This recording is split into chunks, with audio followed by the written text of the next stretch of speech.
اور جب ان سے کہا جاتا ہے کہ جو کتاب اللہ نے اب نازل فرمائی ہے اس کو مانو، تو کہتے ہیں کہ جو کتاب ہم پر پہلے نازل ہو چکی ہے ہم تو اسی کو مانتے ہیں، یعنی یہ اس کے سوا اور کتاب کو نہیں مانتے، حالانکہ وہ سراسر سچی ہے، اور جو ان کی آسمانی کتاب ہے اس کی بھی تصدیق کرتی ہے۔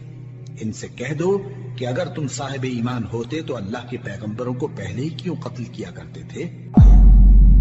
وَإِذَا قِيلَ لَهُمْ آمِنُوا بِمَا أَنزَلَ اللَّهُ، جب ان سے کہا جاتا ایمان لاؤ اس پر جو اللہ نے نازل فرمایا، قَالُوا نُؤْمِنُ بِمَا أُنزِلَ عَلَيْنَا، ہم ایمان رکھتے ہیں اس پر جو ہم پر نازل ہوا، وَيَكْفُرُونَ بِمَا وَرَاهُ، اور وہ کفر کر رہے ہیں جو اس کے پیچھے ہے۔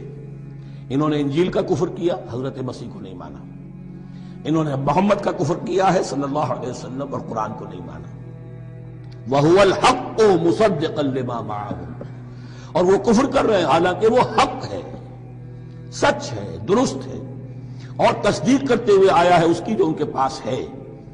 قل، اے نبی ان سے کہیے، فَلِمَ تَقْتُلُونَ أَنبِيَاءَ اللَّهِ، یہاں وہ لفظ واضح ہو گیا، تو پھر کیوں تم قتل کرتے رہے ہو اللہ کے نبیوں کو، من قبل، اس سے پہلے؟ ایسے ہی حق پرست ہو، ایسے ہی جو کچھ تم پر نازل کیا گیا اس پر ایمان رکھنے والے ہو، تو تم نے نبیوں کو کیوں قتل کیا؟ تم نے زکریا کو کیوں قتل کیا علیہ الصلوۃ والسلام؟ تم نے یحییٰ کو کیوں قتل کیا علیہ الصلوۃ والسلام؟ تمہارے تو ہاتھ جو ہے نبیوں کے خون سے آلودہ ہے۔ فَلِمَ تَقْتُلُونَ أَنبِيَاءَ اللَّهِ مِن قَبْلِ إِن كُنتُم مُؤْمِنِينَ، اگر واقعتاً تم ایمان والے